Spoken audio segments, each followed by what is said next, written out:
Welcome to another fabulous episode of Tickle.life's podcast. I'm your hostess with the mostest, Gaia Morissette. And Tickle.life believes that sex needs to be a place where we feel safe, where we feel healthy, where we can even have a little bit of laughter and we can have a little bit of fun. And often during our podcast, you'll hear my different variations of my laughter, and the guests will also be laughing. And sometimes that can be uncomfortable if the topic that we're talking about might be a little uncomfortable for you.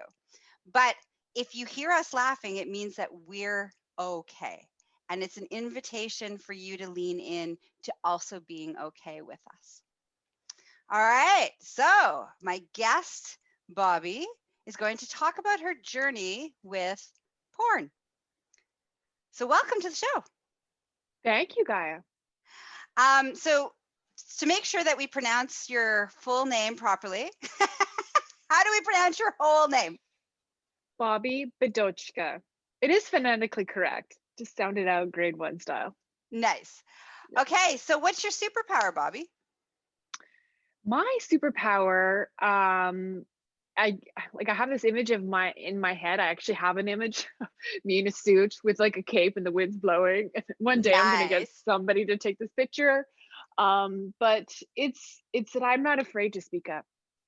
I'm not afraid to say what I think, and it doesn't matter the composition of the room or the context that I'm in.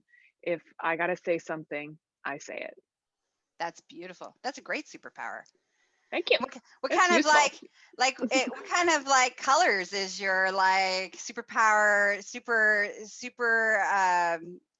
It's a gray suit, but the cape is white because I'm trying to use my powers for good. Nice. Yeah. I love it. I would say one of my superpowers is the ability to inspire others at any given situation, to inspire them to feel safe and to be who they truly are in the world. Lovely. And I totally want an outfit now too. You've inspired me.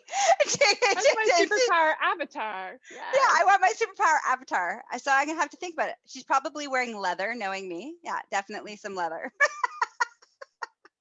No, girl. Okay, so let's tell us your story. What are we talking about? We're talking about your adventures with porn. So let's start. Yes, my adventures with porn. So basically, I became aware of porn when I was around 5.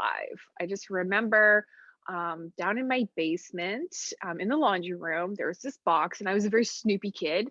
So I'd like ransack the house, like up and down, left and right. You couldn't hide nothing for my parents. But there's this box, and it was full of porn mags, like stacks of them. And then so I would pull it down, and I'd look at them, and I always, like, I remember thinking they were so beautiful. Like, the women were really beautiful. Their hair is really pretty, and they had very nice lipstick and nails, and just they just looked really, I thought that they looked really pretty. I didn't think that it looked nasty. I wasn't grossed out. I just thought that they were, and they seemed to be looking like they're having a nice time. I didn't really, fully understand, like, grasp exactly what was happening, but I just thought that they were pretty. And I remember also taking this magazine over to my neighbor's house. Hold on. Whoa. Let's go back. All right. So let's go back to the first moment that you came across the box. So you're like, you found the box and you found these porn mags. And what was your first, do you remember what your first thoughts were in that moment of, like, what was there curiosity? Like, what was going on for you? I mean, there's curiosity. I knew for sure I'm not supposed to be looking at this. Okay, so you knew you weren't supposed to. Okay. Oh yeah. I'm pretty sure that this is not kids material, but whoa, this is interesting. Wow, oh, she's so pretty. How are they doing that? And one of the biggest questions that actually came out of that for myself was, and then I was trying to figure out, how are they doing what they're doing, right? So it took me up until I actually saw a porn video to understand that there's actually like an in and out thing happening, because in the pictures it's just there. Yeah. Like, how is that, like, what's good about that, So at what point, but at the age of 5, like, what point did you know, like, did you have any idea that it was sex, that there was pleasure, like, that? Did you have any construct other than it was just like naked bodies? I no construct of pleasure, definitely not. I mean, I could say that it appeared evident by, their facial expressions of it looked like they were enjoying themselves, but I Okay. didn't realize that it gave me no indication of sexual pleasure Okay. at that moment. I just thought that they were really pretty, and they were Okay. actually the prettiest women I had ever seen. And so I was just fascinated with how pretty they are. And then I, taking my this magazine over to the neighbor's house, and like, I want to be important. I want to be a portrait because they're so pretty. I thought this looks like fun, and they get pictures taken, and they're pretty. I wanted to be pretty too. So you take this magazine over to your friend's place. Yes.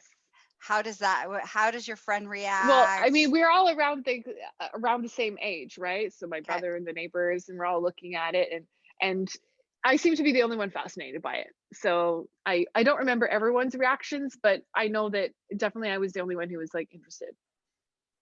Okay. Yeah. And was anybody wigged out? Was anybody like, why are you looking at that? Or is it just like, this has no framework for us at all? We're five. Like, I mean, like, to be honest, it was like 40 years ago, so I don't yeah. remember, but I just remember me thinking that nobody else is interested in this. They don't seem to be as fascinated at it as I do. And then everybody sort of went off it. It's not like we spent like more than a few minutes just looking at it, and then Okay. it became, I guess, uninteresting to everybody else. Okay. So then what happens? So then, yeah, I guess fast forward a few years, and finally, oh God, my poor brother. My brother and I discovered the video, a VHS video of Yep. at my dad's place, and so we pop it in the machine. Like we're pretty sure, okay, this is porn. Oh yeah, I even remember there was like a record. They had like a small record, like a 45. I'm not sure if your audience knows what a 45 is, but It's so we first played of all, it's a vinyl record that's a smaller one. smaller record, yes. Yes. And so we played it, around the same age, and it was like audio porn. So it was a woman having sex, you could hear her moaning and stuff like that. And we're like, what is this? Like, so like we knew that it was about sex. We didn't really know what sex was. But still, and then yeah, so fast forward, we see this porn thing, and that's when I start seeing like they're fucking. So I'm like, oh, okay, this is okay. So to me, it was like, okay, it like put two and two together. Okay. That's And how that was old? like So now, how old were you at that point? Do you think? 6, 7, 8-ish. Yeah, Okay. So a couple of years yeah, later. yeah. So did you keep going back to before we continue that story? Did you keep going back to the porn mags? Did you just go visit? No, I think that they discovered that I discovered them, and then they moved. But you wanted to go back to them, but they Well, yeah, were because yeah, I yeah. there was like a whole stack, Ah, so I wanted to like look through them all. But of course, I knew what I was doing wrong, right? So it's like yeah. kind of like the secret, and like when I could look. And And then what then about so when you found the record, was it you and your brother that found yes, it? I think it And was inside one of the magazines, okay. like an insert, and then so we took it out and put it on. That's I haven't thought of this awesome. like ever. It's so amazing. Yeah, and we were just like, wow. It was just her moaning and moaning. I guess this is the early days of porn audio. Yeah. So when you guys heard the moaning, what was your reaction? Like, what was the I was just was it? giggling, I was gonna say, was there like just giggling? giggling. Yeah. Yes, yeah, exactly. Okay. So you find the So then, porn video, yeah, you put it yeah, in. Okay. yeah. Then we're like, okay, I get it now, which was great. So it was almost just like it was just a moment in my mind where then things made sense. I don't recall being turned on about it. It just because I still sort of thought the same thing about the women, like, oh, they're really pretty and looks really nice, and I, so this is sex, so great, because you start hearing about it by that age, right? Yeah. Um, and I mean, at least I was hearing about it, rumblings and stuff, and then yeah, nothing for quite a while, up until I started like dating. So how um old are you then? well, I mean, not my teenage dating, but it was in my 20s.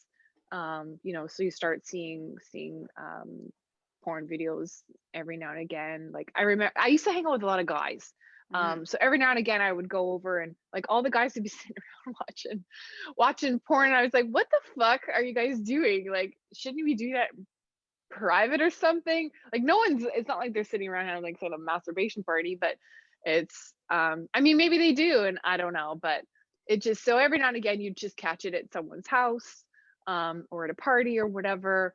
um And but it really okay, so never. when those moments were happening, so at this point, are you already sexually active and aroused, and like, you already know Yes, about your arousal response and stuff like that. So yes, yes, so yes. have you gotten any sort of arousal experience yet from interacting with porn?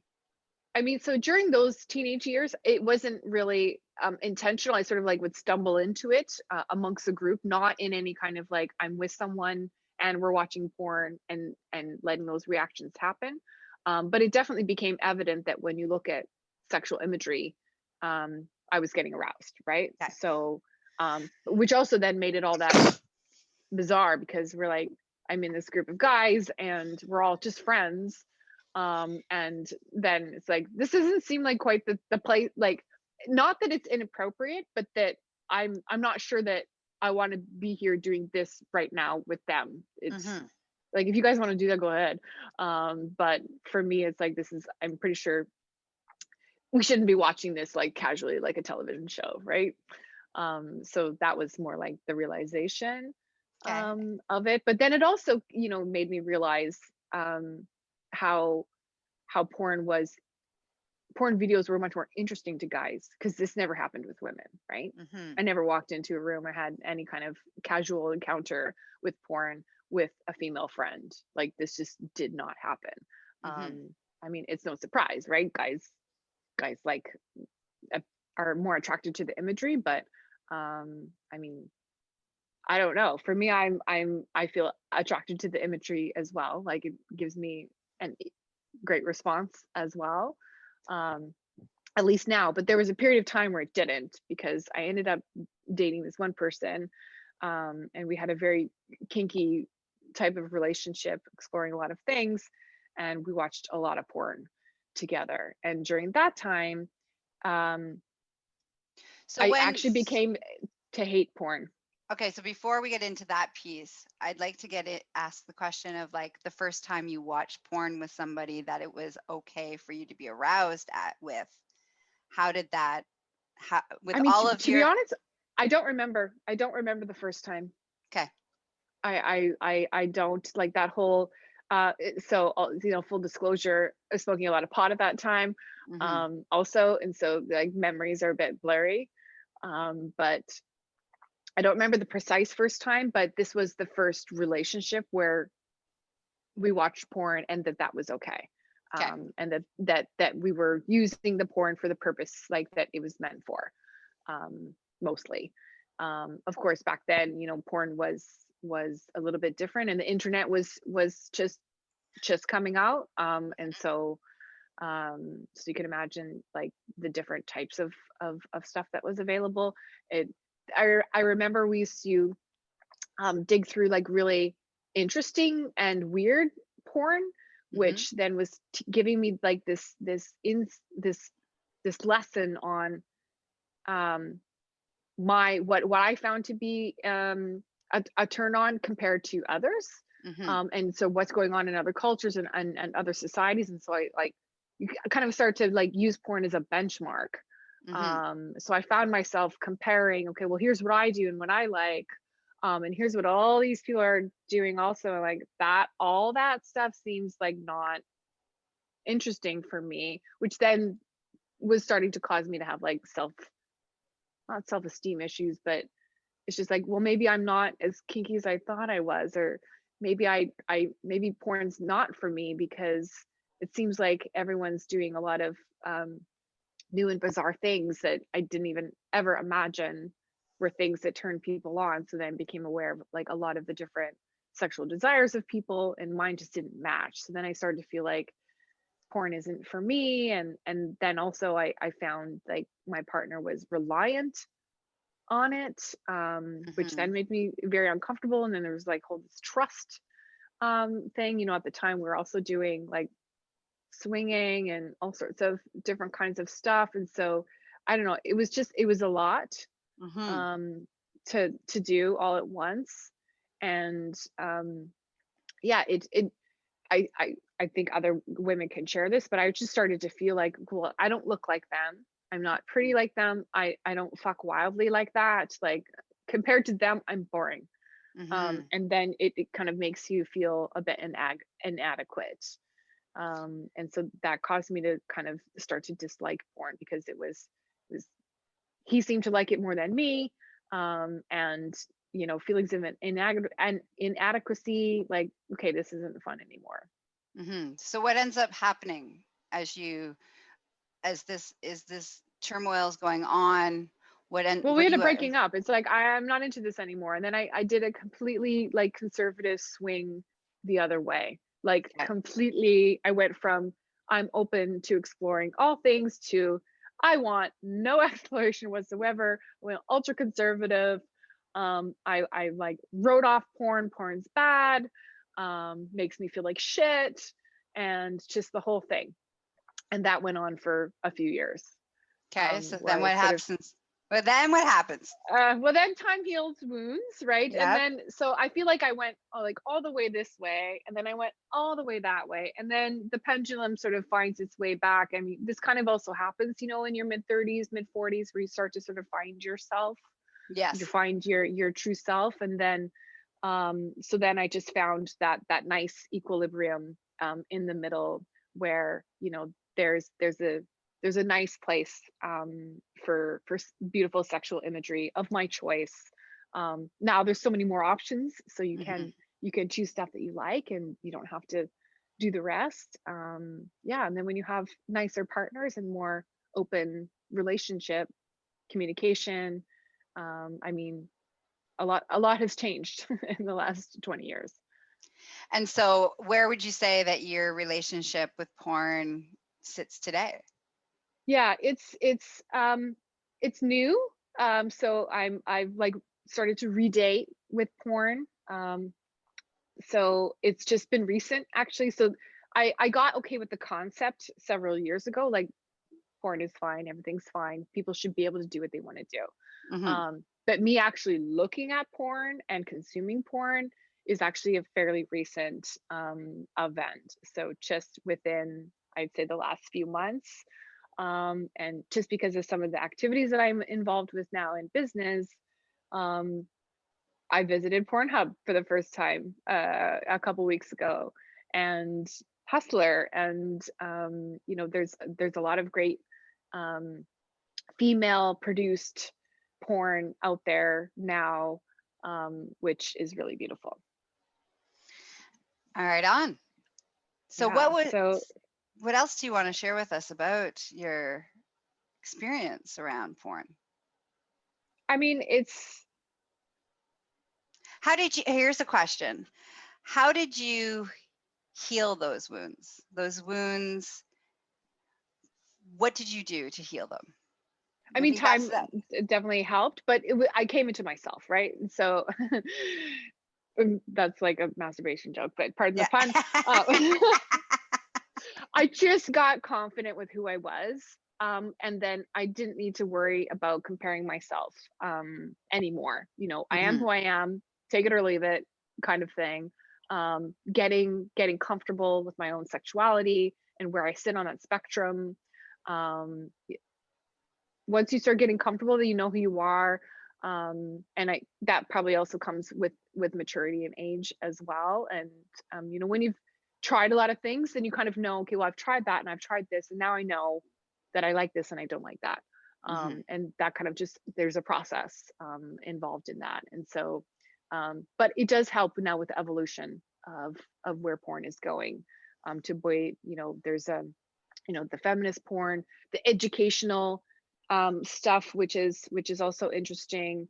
And sort of now I mean, it's still out there, obviously, like it's all over Pornhub, but it There's women can make definitely their a lot. decisions now. Yeah, yeah. There's a lot of options where there didn't used to be options. There was like, this is, and it wasn't easy to get porn. Like that's the other piece of it, is like, just for our audience, depending on what your age bracket is, right? You had to work really hard to get porn. Like you had to go to Yeah. a store, and Yeah. then you had to buy it, or you Yeah. had to have a boy buy it, and like you had to be a certain age to get it, depending on where you lived. And we had the magazines, and then you had like, you know the Video VH, rentals. Yeah. yeah, and then you had your video rental, so you had to go in to the store and pick a movie and rent it at the store, take it home, have your time with it, and then Yeah. bring it back. Like there was a Yeah. lot. Like it wasn't easy click in the privacy and the comfort of no one knowing that what you're Exactly. consuming, like it is Yeah, today, which is right? like that's why Pornhub does so well, I think, because it's just so easy and right there. Yeah. And I think I mean, I know there's, you know, not there's still porn out there that's not great, and it's definitely, not great for women and stuff like that, and all sorts of other, nasty stuff. But it did democratize it, and it did, yeah, make it a safer endeavor to do that. And I think the numbers are indicative of that. Mhm. Indicative. So what would so what would one thing that now that you wish you could have told younger you?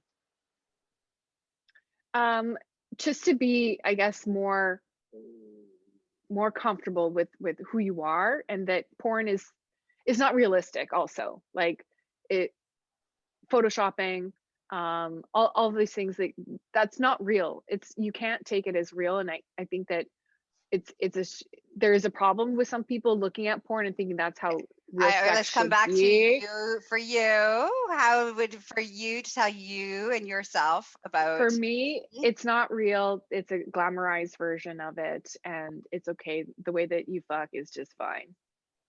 Beautiful. So how can people spend more time with you?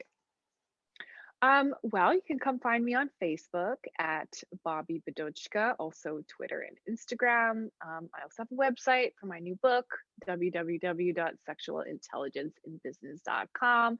If you grab my book, then we can talk more about my book if you want, or other things. Doesn't matter. Hit me up on social. So what do you do in the world? Let's Um, learn a little bit about what you do in the world besides obviously having a book. What else do you mhm. do? I do a few things. So I'm a venture associate for a tech incubator during the day. I have my own company, Imagine Ideation, on the side, where we work on basically helping social enterprises or initiatives to move their ideas forward. We do all sorts of things: fundraising, communications, strategy, mentorship, consulting, blah, blah, blah. So just a bunch of nice, impactful projects that we like to work on. And yeah, I mean, I do board member stuff and a whole other like this and that, but those are the main things. But I'm going to write two more books. Oh, do you know what they are? Yes. So the one is going to be the first time. So I want to interview people about their first time experiences. And then just have collect a very nice spectrum of stories, everything from it was horrible to it was fantastic to it was my wedding night to I was raped. So I want to hear all stories, um, and Are put you together a nice. still looking for people to tell you to interview Yeah, you? I haven't even started looking for people yet because Okay. I still like Well, just call me. put out. Okay, thank you. And then the next book will be about the third one will be a history of sex toys. Nice. Yeah. So we're getting Beautiful. into the sex stuff. Yeah. Oh, yeah. I'm also the co-chair of Love and Sex with Robots, the conference, academic conference. Nice. Mm. Okay. So again, how can people spend time with you? Again, on social media, I'm on Instagram and Twitter and Facebook and LinkedIn. And just hit me up and let's connect. Beautiful. Thanks so much for being on the show. Thank you for having me. My pleasure. Nice. All right, audience, well done. Thanks for hanging out with us today.